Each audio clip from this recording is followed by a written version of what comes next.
देश दिनकर ने, इसलिए मैं डिटेल में इस रिपोर्ट के बारे में कुछ नहीं कहूँगा। दो तीन बातें आपके सामने रखता हूँ। ये रिपोर्ट जो Dalit human rights for justice status report 2021 जो ऑल इंडिया दलित महिला अधिकार मंच ने निकाला है, मुझे लगता है कि शायद ये इतना कॉम्प्रहेंसिव और डिटेल में जो रिपोर्ट है, बहुत सारे हिस्से दलित महिलाओं के बारे में इसमें पेश किए हैं। ये मेरा ख्याल है पहला रिपोर्ट है और ये अच्छी तरह से इसको प्रेजेंटेशन किया है, बहुत मेहनत की है। हमें उनका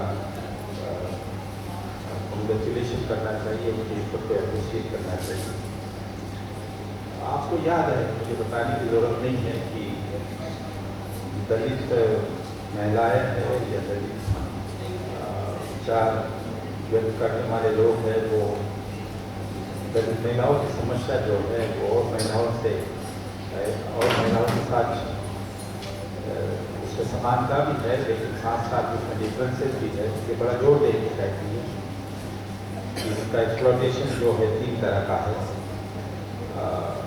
जेंडर डिफरेंस भी है, मेल फीमेल में, दलित मेल दलित फीमेल, इसमें डिफरेंसेस है।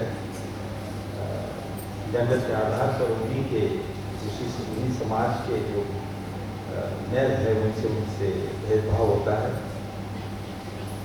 लेकिन साथ साथ ये समस्या सभी महिलाओं की है, हाई कास्ट की भी है, दलित की भी है, मिडिल कास्ट की है। लेकिन दूसरी समस्या जो है वो सिर्फ दलित महिलाओं की है कि वो कास्ट डिस्क्रिमिनेशन और अनकंट्रोल से पीड़ित है। जो सिविल राइट्स या सिटीजनशिप राइट और महिलाओं को मिलते हैं वो उनको नहीं मिलते।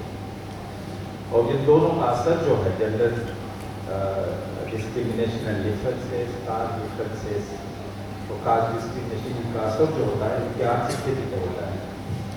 इसलिए वो तीसरा जो उसका एक्सप्लॉयटेशन है वो आर्थिक है। किस तरह की थियरिटिकल पेशकश दलित महिलाएं करती आ रही है और आर्गूमेंट दी जा रही है कि उनकी समस्या है और महिलाओं से नहीं है, वो बिल्कुल सही है।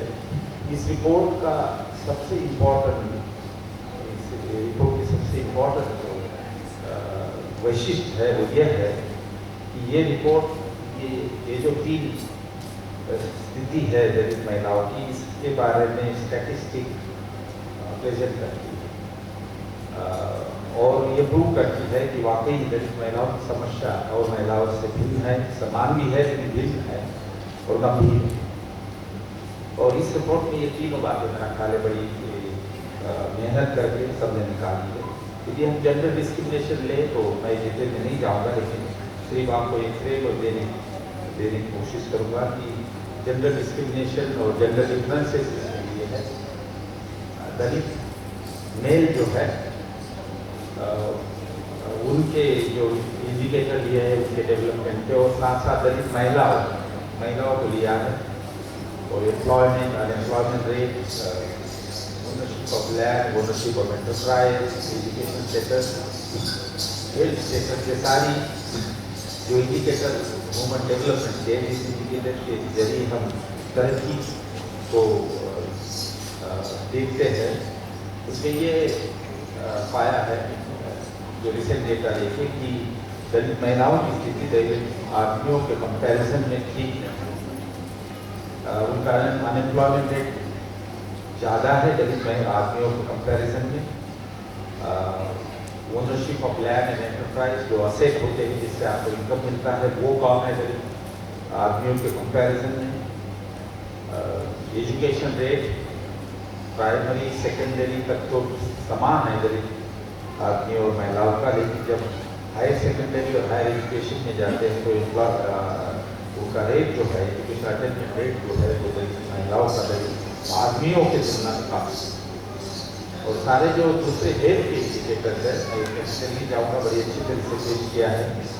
तो मॉर्टेलिटी रेट लीजिए, एनीमिया लीजिए, चाइल्ड मॉर्टेलिटी लीजिए, इसमें उसमें ज़्यादा डिफरेंस है दलित चाइल्ड और दलित मेल चाइल्ड और फीमेल चाइल्ड नहीं है। कहीं कहीं जगह एनीमिया दलित लड़कियों में ज़्यादा पाया जाता है। तो ये स्टैटिस्टिक के जरिए ये प्रूव किया है दलित महिलाएं दलित आदमियों की तुलना में पीछे। तो इसलिए दलित महिलाओं के आर्थिक, शैक्षणिक और जो शहर है इसके बारे में पॉलिसी होनी चाहिए, ज़्यादा एम्फेसिस होना चाहिए, उनको जमीन देनी चाहिए, एंटरप्रेन्योरशिप देनी चाहिए, कम आए। तो अनएम्प्लॉयमेंट रेट ज़्यादा है तो उनके ऊपर प्रगति देनी चाहिए। ये पहला बड़ी अच्छी तरीके से मेरा ख्याल इस रिपोर्ट में।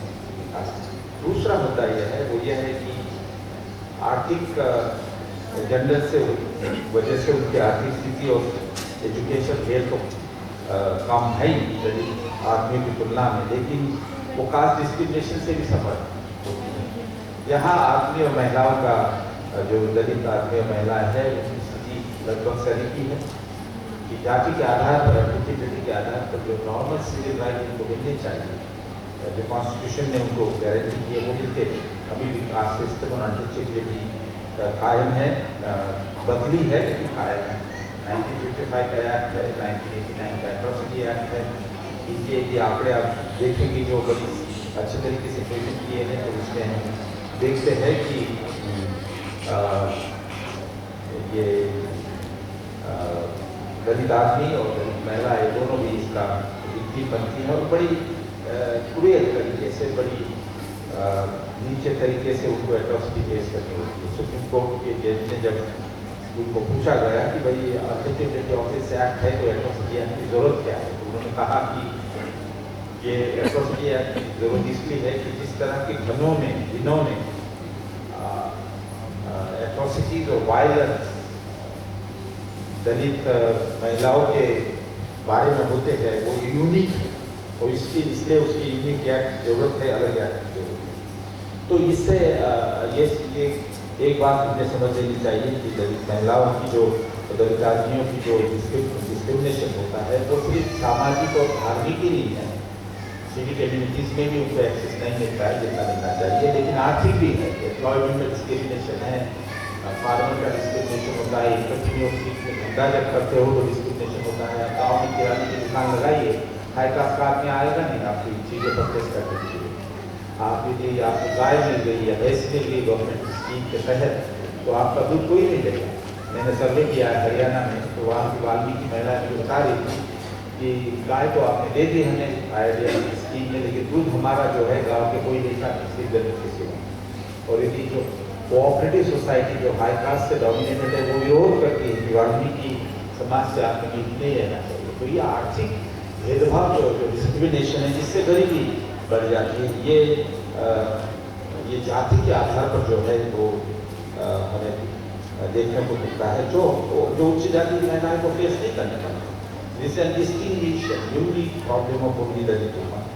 तो ये दोनों का जेंडर डिस्क्रिमिनेशन, जेंडर इनइक्वालिटी और कास्ट इनइक्वालिटी का असर जो होता है वो क्लास पे होता है, इकोनॉमिक्स पे होता है। आपके पास जमीन का दलित महिलाओं की ओनरशिप आप जमीन की ले लीजिए तो कम है, एंटरप्राइजेस की ओनरशिप ले तो कम है, अनएम्प्लॉयमेंट का रेट ज़्यादा है, शिक्षा का रेट कम है, इसलिए हेल्थ की स्थिति खराब है। इन सबसे फिर उनकी गरीबी बढ़ जाती है और वो इकोनॉमिक भी डिप्राइव रहती है। आखिर में इस रिपोर्ट में ये जो 3 हिस्से है ट्रिपल एक्सप्लॉयटेशन, इसको स्टैटिस्टिक की तरह इस्तेमाल करके इस रिपोर्ट को बड़ी अच्छी तरह मेरा ख्याल रखा है। और जो समानताएं है जेंडर डिस्क्रिमिनेशन की और महिलाओं के साथ वो भी रखी है, लेकिन साथ साथ डिफरेंसेस जो है जाति के आधार पर और ये बड़े अच्छी तरह सामने लाए थे। बाकी मैं इसमें आखिरी का जो चैप्टर है बहुत इम्पोर्टेंट चैप्टर है, कोई केसेस लेके एट्रोसिटी जो होती है, डिस्क्रिमिनेशन जो होता है, रेप्रेसेंटेशन की केसेस होती है, उसका इम्प्लीमेंटेशन कैसे होता है इसका बड़ा डिटेल में यह है।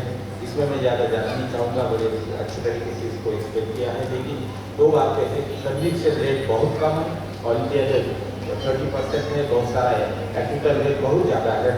तो वो भी है कि एप्लीकेशन को इम्प्लीमेंट नहीं किया जाता, उसमें उन्होंने बहुत सारी रिकमेंडेशन दी है, लूप होल्स रखे जाते हैं केस फाइल होते वक्त और इसके वजह से एक्टिकल रेट बढ़ जाता है। इस रिपोर्ट में बहुत सारी रिकमेंडेशन है, मैं उसमें कहना नहीं चाहूँगा, लेकिन मेरा ख्याल है यहाँ सारिका जी बैठी हुई है, सारिका चौधरी जी मेंबर है दिल्ली कमीशन की, तो उनके लिए काफ़ी यूजफुल होगा, क्योंकि मैं समझता हूँ कि जो रिपोर्ट ऑलरेडी रखा है वही लगभग दिल्ली गवर्नमेंट का, दिल्ली में जो महिलाएं हैं शहरों में, छोटे गाँवों में और इसमें उनके लिए काफ़ी ये फायदेमंद होगा। आपने मुझे इस पर बोलने के लिए बुलाया, इसमें मैंने थोड़ा सा कॉन्ट्रीब्यूशन भी किया है एग्जाम्स में, तो मुझे बड़ी खुशी है कि ये रिपोर्ट बाहर आया। Thank you very much.